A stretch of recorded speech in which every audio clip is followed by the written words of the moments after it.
তুমি একটা বেটা ফলস, একটা ফাত্রা, একটা দুত্রা। পরের সব আমার মুখস্থ আছে। দুত্রা, মুত্রা, উত্রা, নুত্রা, কুত্রা, খুচরা, অনেক কিছু। দারুণ ছন্দ, আমার ভালো লেগেছে। সারের ছন্দ। আমি বিশ্বাস করি তুই একটা প্রতিভা, তোর প্রতিভা বিকশিত হওয়ার দরকার। স্বয়ং রবীন্দ্রনাথ ঠাকুর তোকে নিয়ে কবিতা লিখেছে। কলি ফুটিতে চাহে ফোটে না, মরে লাজে, মরে ত্রাসে, একটু সূর্যালোক দরকার। রবীন্দ্রনাথ নাই, আমি আছি, আমি তোকে সূর্যালোক দেব।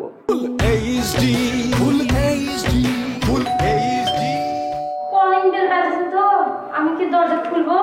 আমার খোলার কোনো দরকার নাই।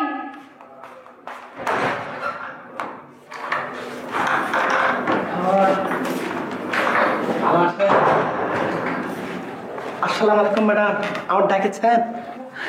রহমত,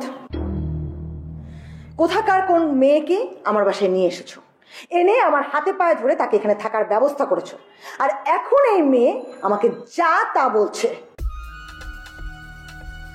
এর অর্থ কি? কি বলেছেন আপনি? কি বলেছেন ম্যাডামকে? দেখো, আমাকে ও কি বলেছে সেটা আমার সামনে রিপিট করার কোনো দরকার নেই। আমি তোমাকে ফোন করেছি ওকে আমার বাসা থেকে নিয়ে যাওয়ার জন্য। যাও, নিয়ে যাও। নিয়ে যাবো মানে? কোট নিয়ে যাবো? কোট নিয়ে যাবেন সেটা আপা কি করে বলবে? আপনারা না এই মাইয়ার যে এত বড় সাবাস, এই মাইয়া আপারে বস্তির মেয়ে বলেছে। চোপের ব্যাপার। আপনি ম্যাডামকে কি বলেছেন? বস্তির মেয়ে বলেছেন কেন? হ্যাঁ, আপনার এত বড় সাহস কোথা থেকে এলো? হ্যাঁ, আপনি যে হেভি শিয়ান মাল, ম্যাডামকে বস্তির মেয়ে বলে ফেলেছেন। বস্তির মেয়ে বলেছি নাকি? না তো। কি গো আপা, বস্তির মেয়ে ছেলে বলেছি? আমি তো বলেছি ভদ্র ঘরের মেয়ে ছেলে হয়, কি করে বস্তির মেয়ে ছেলের মতো ফ্যাশন করে। শুভ্রমে, ছোট লোক। রহমত, তুমি এক্ষুনি মেয়েকে নিয়ে আমার বাসা থেকে বেরিয়ে যাবে। এখন বেরিয়ে যাবে। লোকে বলে আমার পরে নাকি চাঁদ এসেছে, না গো না, চাঁদ নয় আমার বোন। রহমত, কোন সময় শেষ? একটু আগে এসেছে স্যার। টিভি খেলেছে রে অবশ্যই। ঘুষ চলে যাও না আগে আমি পেয়ে গেলাম টেবিলে জানে খানা রেডি তাহে অনেক কানা নাই কি রে? খানা নাই, তোমার কোনো খানা এই বাড়িতে নাই, কারণ তুমি একটা বেটা ফলস, একটা ফাত্রা, একটা দুত্রা। পরের সব আমার মুখস্থ আছে। দুত্রা, মুত্রা, উত্রা, নুত্রা, কুত্রা, খুচরা, অনেক কিছু। দারুণ ছন্দ, আমার ভালো লেগেছে। সারের ছন্দ। এটা ছন্দ না, এটা গাই। এটা হচ্ছে তামাম দুনিয়ার মধ্যে সবচেয়ে খারাপ আর বাজে গাই। তামাম দুনিয়ার মধ্যে সবচেয়ে খারাপ লোকের জন্য সবচেয়ে খারাপ গাই। এই গাইল তুই হারা জীবন আমার দিয়ে যাইস, তোরে অধিকার দিলাম, তুই আমার এই গাইল দিবি। কারণ এই গাইল শুনলে আমার মনে হয় আমি মধু খাইতাছি। এই গাইল শুনলে তোর আর 3 টাকা মনে হয় না।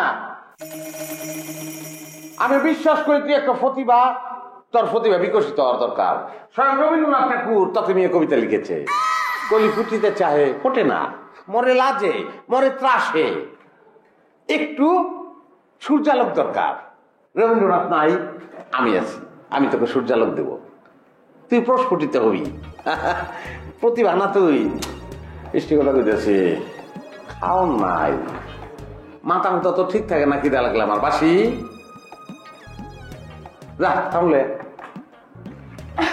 ভাইয়া, আপনি এখানে বসে, আমি খাবার নিয়ে আসছি। ম্যাডাম, বাসার কাজের বাড়ি সারের সাথে এরকম বাজে ব্যবহার করছে কেন? তোমাকে আমি কি বলেছি রহমত? ওই মেয়েকে নিয়ে তুমি এখনো আমার বাসা থেকে বেরিয়ে যাচ্ছ না কেন? ও তো ভালো কাজ করেছে। এই বেডি সারের সাথে বেয়াদবি করছে, ও তো সারের জন্য খাবার নিয়ে এসে গেছে। এটা তো ভালো কাজ না বলেন? তোকে আমি বলেছি ওই মেয়েকে নিয়ে আমার বাড়ি থেকে বেরিয়ে যেতে। কথা কানে যায় না? ওই মেয়েকে নিয়ে তুমি আমার বাসা থেকে বেরিয়ে যাবে। তুমি যাচ্ছ না কেন? কথা কানে যায় না? এখনো কেন যাচ্ছ না তুমি? কি হয়েছে? কি কার হইব? তুই একটা ফাইটার বিয়ে করেছিস, সমানে সবাইকে তাপড়াইতেছে। এটা কি বউ? আহা, ম্যাডাম আমাকে মারেছে। আমি কতদিন ধরে আপনার অফিসে চাকরি করছি, আপনি কোনোদিন আমার একটু মারে একটু চড়ে করে ধমক দিয়েও কথা বুঝালি। আর ম্যাডাম ফটাস করে আমার চোর মারে চলে যাচ্ছে।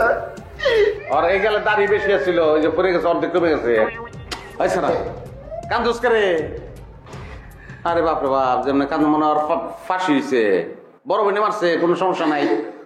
এই সবাই বসো বসো, সবাই একসঙ্গে বৈশা খায়াম। চিত্রনায়কে খাওয়ান আনতে গেছে। বাসি শুনো, তুমি তুমি আমাদের সঙ্গে চেয়ারে বসবা, কারণ তুমি একটা প্রতিভা। তুমি একটা কলি। বসো বসো বসো বসো, সবাই বসো। আলম বস্তা করে তারপর মনে হয় আদ্যুতে দিতেছে। আদ্যু আসলে এসো। বয় বয় বয় বয়, সবাই বয়। এই তোর পাল্লু হয়েছে, ডাক দিয়ে খাওয়ান আনতে পারো, তুমি খাও।